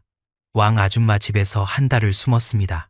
트럭과 차를 타고 사흘을 달렸습니다. 그리고 지금 어디인지도 모르는 사막에 앉아 있었어요. 여기가 중국인지 몽골인지도 모릅니다. 아는 건 하나였어요. 아직 안 멈췄다는 것. 아, 이대로 여기서 끝인가? 그 생각이 들었어요. 그때 시계를 꺼냈습니다. 유리에 별빛이 비쳤어요. 4시 25분. 멈춘 시계. 아버지가 멈춘 시간. 저는 멈추면 안 됐습니다. 여기서 멈추면 어머니한테 약속을 못 지킵니다. 철민이한테 약속을 못 지킵니다. 일어났어요. 다리가 후들거렸지만 일어났습니다. 걸었습니다. 동이 터올 때쯤 멀리서 불빛이 보였습니다. 건물이었어요. 이번에는 움직이지 않는 불빛이 여러 개였어요. 창문에서 나오는 불빛이었습니다. 마을이었어요. 재물이. 저는 그 불빛을 보면서 걸었어요. 두만강 건너에서 봤던 중국 불빛이 떠올랐습니다. 그때도 불빛을 향해 걸었어요. 그때는 철민이가 옆에 있었습니다. 지금은 없었어요. 포장된 길이 나왔습니다. 차가 지나갔어요. 아무도 저를 멈추지 않았습니다. 몽골이었어요. 아무도 저를 멈추지 않는다는 게 이상했습니다. 지금까지 숨고 엎드리고 기어 다녔는데 여기서는 그냥 걸어도 됐어요. 길 위에 서 있어도 아무도 안 잡아갔어요. 그게 처음에는 무서웠습니다. 함정인 것 같았어요. 한참 뒤에야 알았습니다. 이게 보통인 거구나. 길을 걸어도 되는 게 보통인 거구나. 울란바토르까지는 며칠이 더 걸렸습니다. 최 선생이 연결해준 몽골 사람의 차를 타고 이동했어요. 울란바토르에 도착해서 남한 대사관을 찾았습니다. 건물 앞에 태극기가 걸려 있었어요. 바람에 펄럭이고 있었습니다. 텔레비전에서만 보던 것이었어요. 저는 그 앞에 서서 아무 생각이 안 났습니다. 기쁘지도 않았어요. 슬프지도 않았습니다. 다리가 무거웠어요. 여기까지 온 다리가 마지막 몇 걸음을 안 떼려는 것 같았습니다. 문 손잡이를 잡았어요. 금속이었습니다. 차가웠어요. 그런데 두만강 얼음과는 달랐습니다. 이건 잡아도 되는 차가움이었어요. 돌렸습니다. 문이 열렸습니다. 안에서 한국말이 들려왔어요. 어서 오세요. 남한 말투였습니다. 저는 안으로 들어갔습니다. 거기서 이름을 말했어요. 한철수, 함경북도 무산, 쌍둥이 형. 직원이 뭔가를 물었는데 저는 제대로 대답을 못했습니다. 다리에서 힘이 빠졌어요. 의자에 앉았습니다. 누군가 물을 갖다 줬어요. 종이컵이었습니다. 물을 마시는데 손이 떨렸어요. 여러분, 사람이 살았다는 걸 느끼는 순간이 있습니다. 저한테는 그 종이컵이었어요. 따뜻하지도 않은 그냥 상온의 물이었습니다. 그걸 마시는데 아, 살았구나 하는 생각이 왔어요. 그런데 바로 그 다음에 이 생각이 났습니다. 철민이는 살았습니다. 저는 살아 있었습니다. 남한에 도착한 건 2003년 7월이었습니다. 비행기에서 내렸을 때 공기가 달랐어요. 습했습니다. 무산의 공기는 차갑고 건조했는데 여기는 축축하고 따뜻했어요. 공항 안에 사람이 많았습니다. 다들 바빠 보였어요. 저를 신경 쓰는 사람은 아무도 없었습니다. 저는 거기 서서 사람들을 봤어요. 이 사람들은 배가 고프지 않겠구나. 그 생각이 처음 들었습니다. 하나원이라는 곳에 들어갔습니다. 탈북자들이 처음 오면 교육을 받는 곳이에요. 깨끗했습니다. 바닥이 반들반들했어요. 형광등이 밝았습니다. 밤에도 밝았어요. 무산에서는 전기가 하루 2시간이었는데 여기는 밤새 불이 켜져 있었습니다. 저는 첫날 밤에 불을 끄지 못했어요. 끄면 어두워지니까. 어두워지면 강이 보이니까. 하나원에서 처음으로 슈퍼마켓이라는 곳에 갔습니다. 교육 프로그램이었어요. 남한 생활을 배우는 과정 중 하나였습니다. 버스를 타고 갔어요. 문이 자동으로 열렸습니다. 안에 들어갔는데 저는 멈췄어요. 입구에 서서 멈췄습니다. 물건이 있었어요. 줄줄이, 선반에, 냉장고에, 바닥에까지. 과자가 한 줄이 아니라 통로 하나가 전부 과자였어요. 라면도 그랬습니다. 한 종류가 아니라 수십 종류. 빨간 것, 하얀 것, 검은 것, 고기가 비닐에 쌓여서 진열되어 있었습니다. 고기 색깔이 너무 선명했어요. 무산에서는 고기를 1년에 2번 봤습니다. 명절에만. 여기는 아무 날이나 살 수 있었어요. 같이 간 사람 중에 한 명이 울었습니다. 갑자기요. 냉장고 앞에서 울었어요. 직원이 놀라서 다가왔는데 그 사람은 손을 저으면서 괜찮습니다. 괜찮습니다. 하고 말했습니다. 괜찮은 게 아니었어요. 여기에 이만큼 있는 게 거기에는 하나도 없었으니까. 저는 울지 않았습니다. 그 사람 옆에 서서 같이 냉장고를 봤어요. 저는 울지 않았습니다. 그 사람 옆에 서서 같이 냉장고를 봤어요. 진열대에 불빛이 반사되고 있었습니다. 가지런하게 줄 서 있는 것들이 전부 먹을 수 있는 것이라는 게 머리로는 알겠는데 몸이 안 믿었어요. 꿈 안에 서 있는 것 같았습니다. 하나원에서 밥을 줬습니다. 쌀밥이었어요. 반찬이 여러 가지였습니다. 김치, 생선, 나물. 저는 쌀밥을 한 숟갈 떠서 입에 넣었어요. 천천히 씹었습니다. 삼키기 전에 멈췄어요. 어머니가 출발 전날 해줬던 그 쌀밥이 떠올랐습니다. 어머니가 어디서 구했는지 모를 그 쌀밥. 여기서는 매일 이게 나왔어요. 매일. 저는 밥을 다 먹지 못했습니다. 반을 남겼어요. 옆에 앉은 사람이 왜 안 먹어요라고 물었습니다. 저는 배가 불러서요라고 했어요. 거짓말이었습니다. 배가 부른 게 아니라 이걸 매일 먹을 수 있다는 게 견딜 수가 없었어요. 철민이는 지금 뭘 먹고 있을까? 어머니는 그 생각을 하면 숟가락을 들 수가 없었습니다. 며칠 뒤에 매점에서 과자를 봤습니다. 장마당에서 철민이한테 사줬던 중국 과자보다 포장이 깨끗했어요. 형아, 이게 과자야. 했던 그 눈이 떠올랐습니다. 한 봉지를 집어 들었다가 내려놨어요. 사봤자 줄 사람이 없었습니다. 빈손으로 나왔어요. 하나원에서 석 달을 보냈어요. 한국어 교육이라는 걸 받았습니다. 한국어를 쓰는데 한국어 교육을 받는 게 이상했어요. 그런데 들어보니 달랐습니다. 같은 말인데 다른 말이었어요. 제가 쓰는 말과 여기 사람들이 쓰는 말이 달랐습니다. 저는 동무라고 했는데 여기서는 친구라고 했어요. 저는 운동화를 체육화라고 했습니다. 같은 나라인데 같은 말인데 달랐어요. 같은 날 태어난 쌍둥이도 다른 세상에 살면 달라지는 건가? 그 생각이 들었습니다. 하나원을 나온 뒤 서울에서 방을 잡았습니다. 고시원이었어요. 방이 좁았습니다. 누우면 양쪽 벽에 팔꿈치가 닿았어요. 형광등 하나, 작은 책상 하나, 그게 전부였습니다. 벽이 얇아서 옆방 기침 소리가 들렸어요. 저는 거기 누워서 천장을 봤습니다. 하얀 천장이었어요. 무산의 천장은 누렇게 바랜 종이를 발랐는데 여기는 하얗고 깨끗했습니다. 그 하얀 천장을 보면서 생각했어요. 여기서 돈을 벌어야 한다. 철민이를 데리러 가야 한다. 어머니를 모셔야 한다. 건설 현장에서 일을 시작했습니다. 몸으로 하는 일이었어요. 광산에서 곡괭이를 들던 몸이니까 일 자체는 할만했습니다. 시멘트 가루가 날렸어요. 코 속으로 들어왔습니다. 무산에서 철가루를 마시던 것과 비슷했어요. 냄새는 달랐습니다. 철가루는 쇠 냄새였는데 시멘트는 석회 냄새였어요. 다른 나라 다른 가루. 그런데 코에 들어오는 건 똑같이 까끌거렸습니다. 장갑을 끼지 않고 일한 날에는 손바닥에 물집이 생겼어요. 곡괭이를 쥐던 자리와 같은 자리에 손은 기억하고 있었습니다. 이 손이 무엇을 잡아야 하는지. 그런데 말이 안 통했어요. 현장 사람들이 쓰는 말을 절반도 못 알아들었습니다. 저한테 뭐라고 하면 저는 멍하니 서 있었어요. 사람들이 답답해했습니다. 어떤 사람은 소리를 질렀어요. 저는 그냥 서 있었습니다. 괜찮다고 했어요. 또 일당을 받으면 반을 모았습니다. 쓰지 않았어요. 철민이를 데려오려면 돈이 필요했습니다. 브로커한테 줄 돈, 봉투에 돈을 넣어서 고시원 베개 밑에 뒀습니다. 하루에 10,000원씩 넣는 날도 있었고 20,000원을 넣는 날도 있었어요. 봉투가 두꺼워지는 게 느려서 답답했습니다. 이 속도면 언제 모으나. 그래도 매일 넣었어요. 안 넣는 날은 없었습니다. 철민이한테 가는 돈이라고 생각하면 안 쓸 수 있었어요. 최 선생은 연락이 끊겼어요. 다른 브로커를 찾아야 했습니다. 탈북자 모임에 나가기 시작했어요. 거기서 브로커를 아는 사람을 수소문했습니다. 2년이 걸렸어요.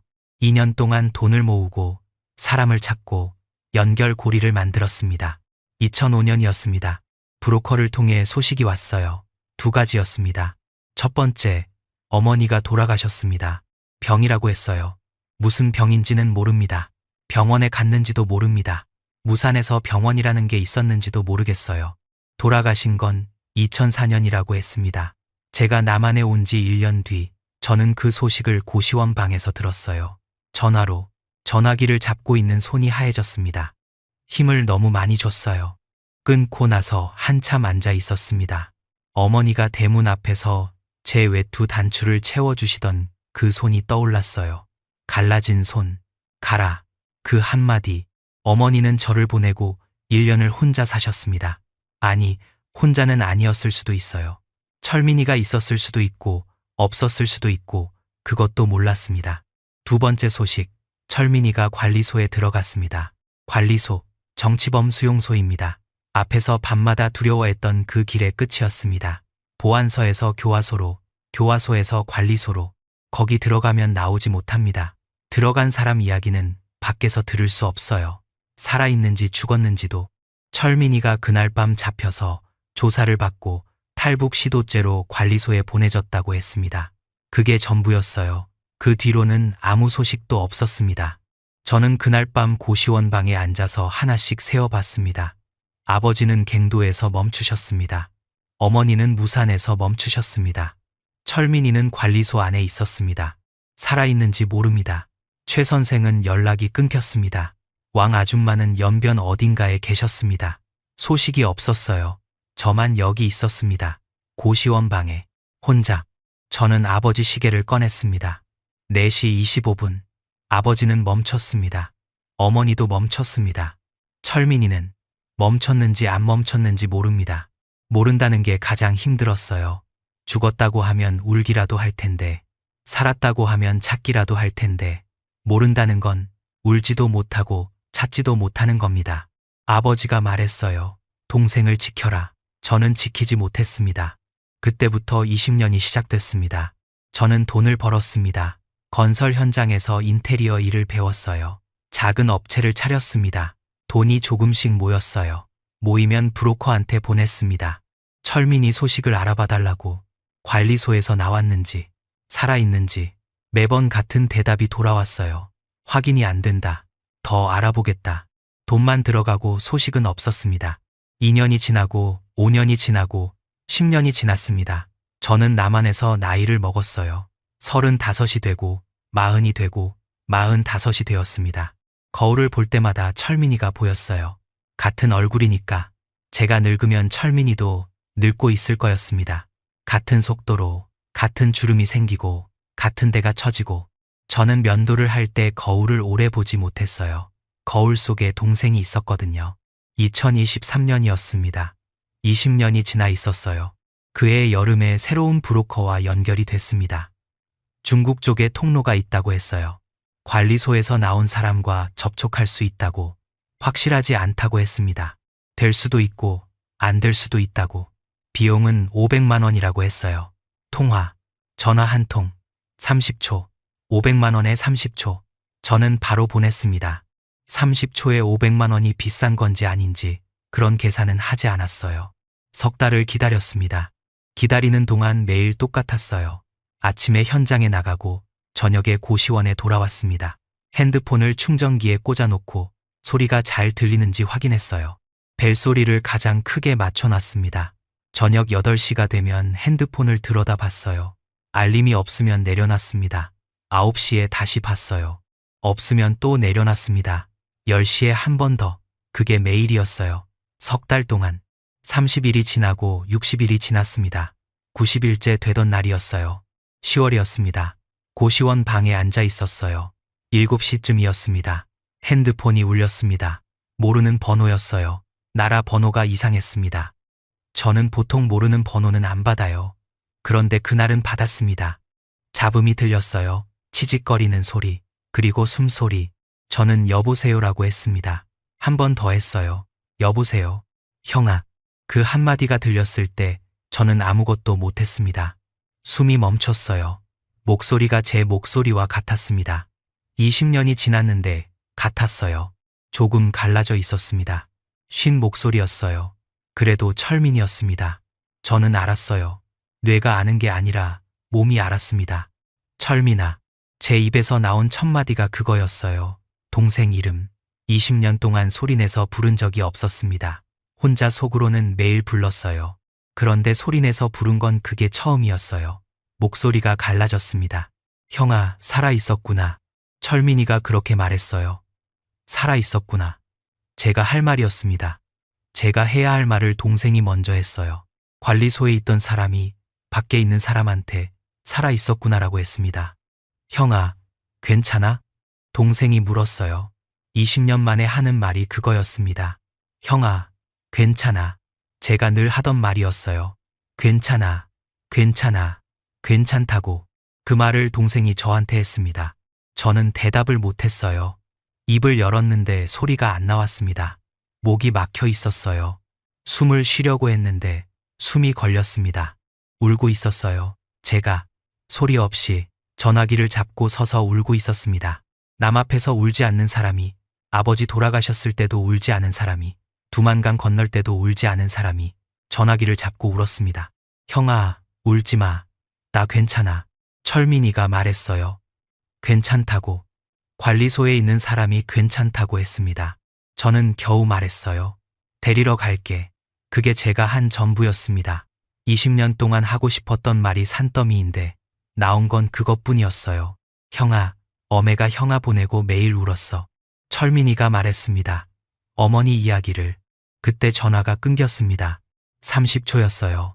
세어보지 않았지만 30초였을 겁니다. 아마 그보다 짧았을 수도 있어요. 20년을 기다려서 30초. 저는 전화기를 귀에 붙인 채로 서 있었습니다. 신호가 끊긴 전화기에서 뚜뚜뚜 소리가 났어요. 저는 내리지 못했어요. 내리면 끝이니까. 내리면 다시 20년이 시작되는 것 같았으니까. 한참 뒤에 전화기를 내렸습니다. 손이 떨리고 있었어요. 주머니에서 시계를 꺼냈습니다. 왜 꺼냈는지 모릅니다. 습관이었어요. 4시 25분. 멈춰 있었습니다. 아버지의 시간은 멈췄습니다. 어머니의 시간도 멈췄습니다. 그런데 철민이의 시간은 가고 있었어요. 살아 있었습니다. 가고 있었습니다. 저는 고시원 방 바닥에 주저앉았습니다. 시계를 쥐고 앉아 있었어요. 밖에서 차 지나가는 소리가 들렸습니다. 누군가의 웃음소리가 들렸어요. 세상은 평소와 같았습니다. 그런데 저한테는 세상이 바뀌어 있었어요. 동생이 살아 있었습니다. 20년 동안 몰랐던 것을 30초 만에 알았습니다. 그날 밤부터 멈춰 있던 것이 움직이기 시작했습니다. 통화가 끊긴 뒤 저는 고시원 방에서 얼마나 앉아 있었는지 모릅니다. 1시간이었을 수도 있고 3시간이었을 수도 있어요. 창밖이 어두웠다가 더 어두워졌습니다. 옆방에서 텔레비전 소리가 들렸어요. 웃음소리가 나는 프로그램이었습니다. 저는 그 웃음소리를 들으면서 바닥에 앉아 있었어요. 시계를 쥔 손이 저려왔습니다. 풀지 못했어요. 밤새 잠을 못 잤습니다. 누우면 철민이 목소리가 들렸어요. 형아, 살아 있었구나. 형아, 괜찮아? 같은 말이 귓속에서 돌았습니다. 20년 동안 잊지 않으려고 기억하던 목소리가 진짜 목소리로 덮어 씌워진 거예요. 기억 속 목소리와 전화기 속 목소리는 달랐습니다. 기억 속 철민이는 31살이었는데 전화기 속 철민이는 51살이었어요. 목소리가 갈라져 있었습니다. 쉬어 있었어요. 관리소에서 20년을 보낸 목소리였습니다. 다음 날 아침에 일어나서 세수를 했습니다. 거울을 봤어요. 51살의 얼굴이 있었습니다. 눈 밑에 주름이 깊었어요. 오른쪽 눈썹에 흉터가 있었습니다. 6살 때 언덕에서 굴러서 생긴 흉터. 철민이가 울면서 업고 뛰었던 거울 속에서 그 흉터를 보면서 생각했어요. 철민이한테는 이 흉터가 없습니다. 같은 얼굴인데 이것만 다릅니다. 20년 동안 거울을 볼 때마다 동생이 보였는데 그날 아침은 달랐어요. 동생이 살아있다는 걸 알고 보는 거울은 같은 거울인데 다르게 보였습니다. 출근을 했어요. 인테리어 현장이었습니다. 아파트 한 집 바닥을 뜯어내는 작업이었어요. 저는 하루 종일 바닥을 뜯었습니다. 몸을 움직이면 생각이 좀 멈추니까요. 점심에 현장 사람들이 같이 밥을 먹었습니다. 김치찌개에 밥이었어요. 다들 밥을 빨리 먹고 담배를 피우러 나갔습니다.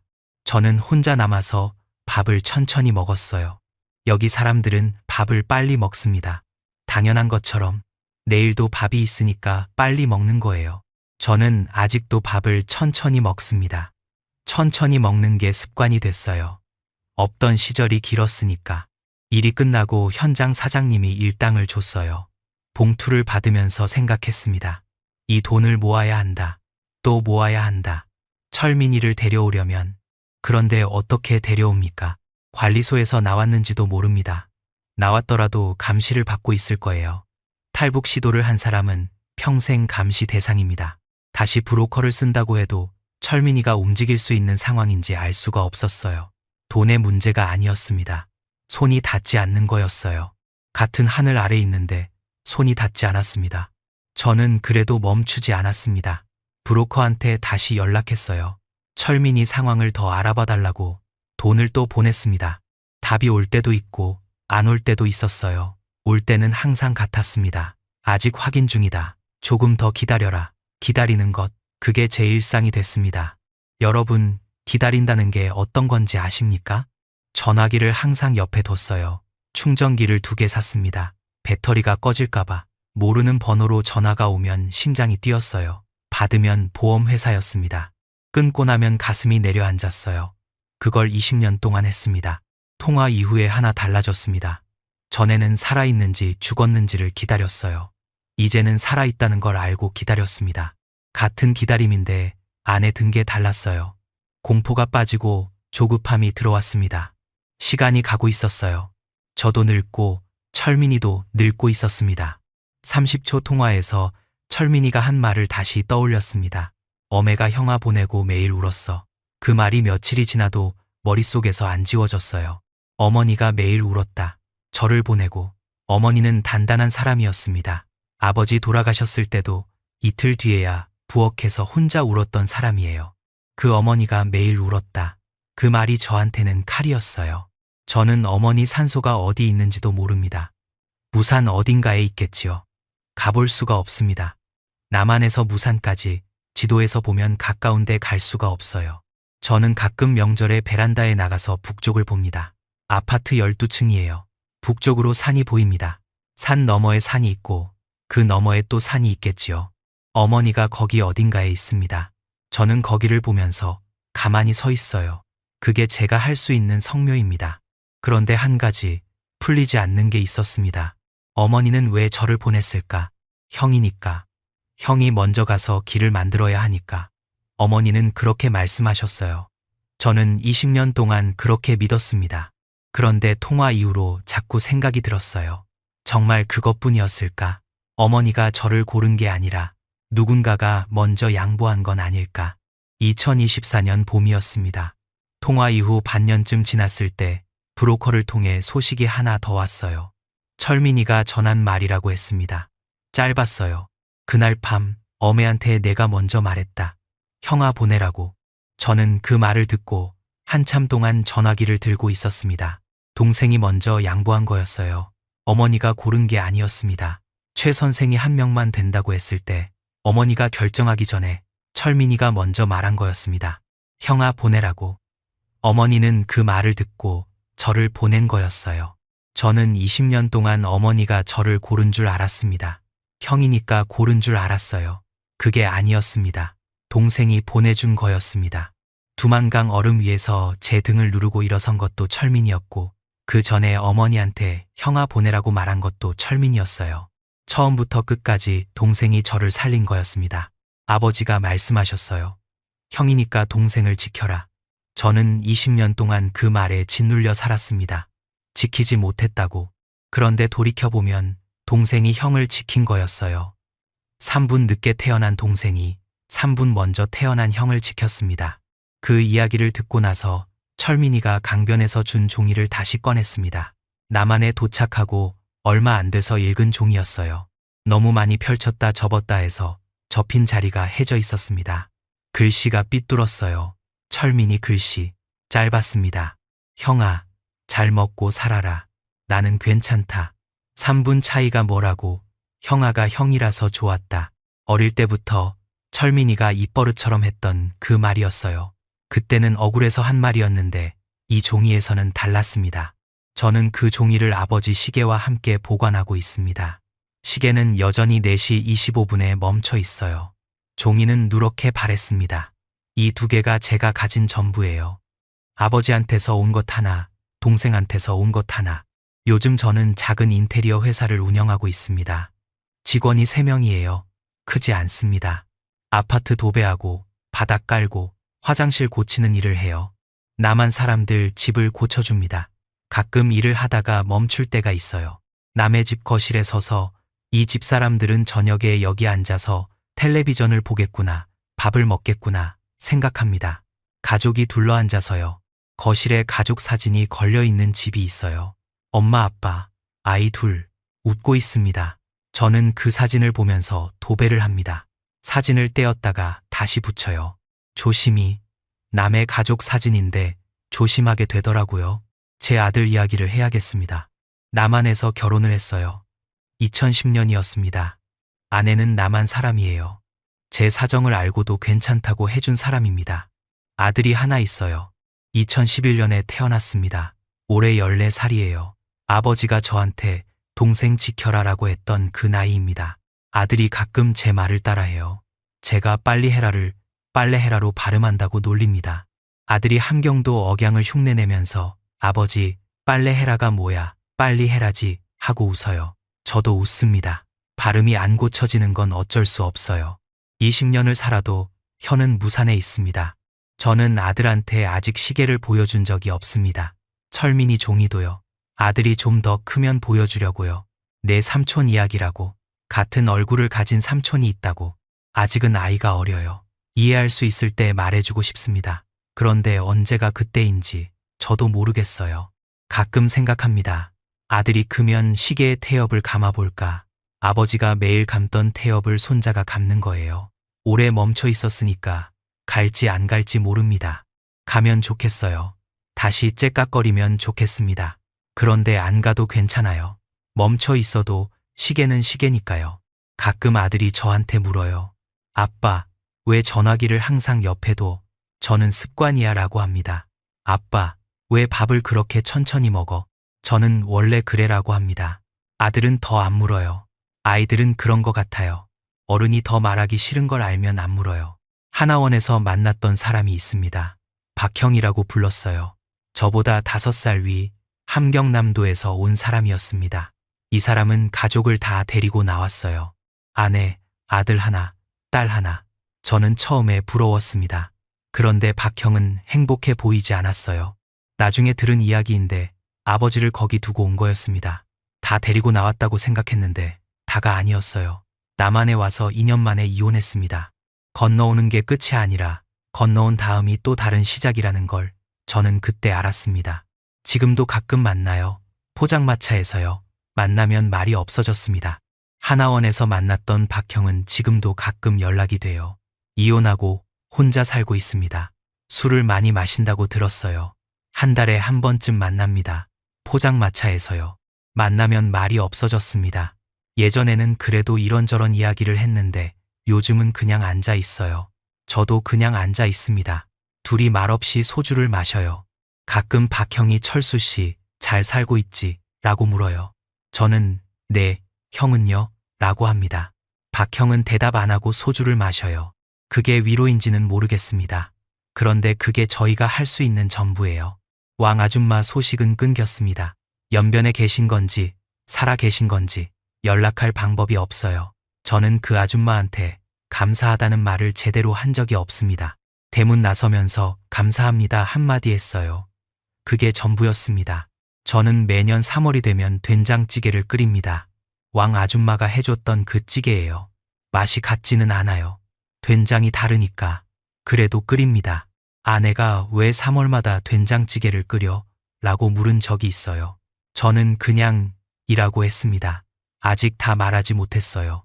왕 아줌마가 밤마다 대문을 3번 확인했던 거 나중에 생각해보면 알 것 같았습니다.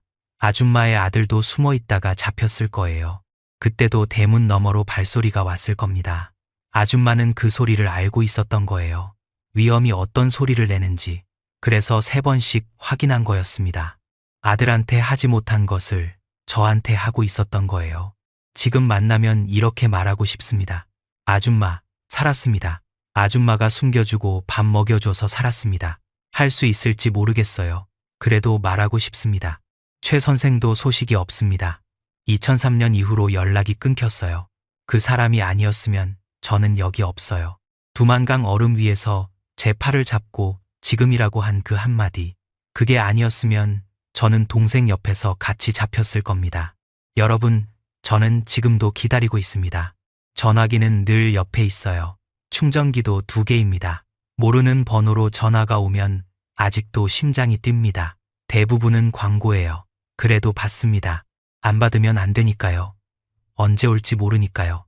철민이를 데려올 수 있을지 저는 모릅니다. 솔직히 모릅니다. 20년 동안 못했으니까. 30초 통화 한 번이 전부니까. 그래도 멈추지 않으려고요. 아버지 시계는 멈췄지만 저는 멈추면 안 됩니다. 멈추면 아무도 철민이를 기다리는 사람이 없어지니까요. 같은 날 태어났습니다. 다른 세상을 살았습니다. 그래도 형제입니다. 가끔 밤에 잠이 안 올 때 강변에 나갑니다. 서울에는 한강이 있어요. 두만강과는 다릅니다. 넓고 다리에 불이 켜져 있고 유람선이 지나갑니다. 사람들이 강변에 앉아서 치킨을 먹고 웃고 자전거를 타요. 저는 그 사이에 앉아서 강물을 봅니다. 물이 흘러갑니다. 어디에서 온 물인지 모릅니다. 두만강 물도 어딘가로 흘러갈 거예요. 한강 물도 흘러갑니다. 다른 강인데 물은 다 어딘가로 흘러가요. 멈추지 않고. 2003년 3월 두만강 얼음 위에서 동생이 일어섰습니다. 같은 키, 같은 어깨. 저를 한번 내려다봤어요. 어두워서 표정은 안 보였습니다. 그런데 웃은 것 같았어요. 확실하지는 않습니다. 20년이 지났는데 아직도 확실하지 않아요. 동생은 돌아서서 뛰었습니다. 반대쪽으로. 그 뒷모습이 아직 보입니다. 20년이 지났는데 아직 보여요. 지금까지 긴 시간 들어주셔서 감사합니다. 탈북이라는 단어는 뉴스에서 수없이 접했습니다. 그런데 한 사람의 목소리로 한 문장씩 따라가는 일은 전혀 다른 경험이었습니다. 얼어붙은 강 위를 건너는 발소리, 트럭 짐칸에서 숨을 죽이던 밤, 사막을 기어서 지나던 새벽, 20년 만에 수화기 너머로 들려온 동생의 목소리. 그 장면들을 문장으로 옮기는 동안 이것이 누군가에게는 실제로 지나온 하루하루였다는 사실이 내내 마음에 남았습니다. 이 사연은 청취자분들의 귀에 닿을 이야기입니다. 그래서 문장 하나를 짧게 쪼개고 쉼표 하나에도 호흡을 담으려 했습니다. 눈으로 읽는 것이 아니라 귀로 듣는 분들이 옆자리에 누군가 앉아 조용히 들려주는 것처럼 느끼시길 바랬습니다. 무겁고 아픈 이야기지만 끝까지 들었을 때 따뜻한 것이 남는 사연이 되기를 진심으로 바랍니다. 형제의 사랑, 어머니의 희생, 낯선 땅에서 내민 손, 이 안에 담긴 진심이 시청자분들께 고스란히 전해지기를 바랍니다. 오늘은 여기까지입니다. 시청해주셔서 감사합니다. 지금까지 탈북 감동 스토리였습니다.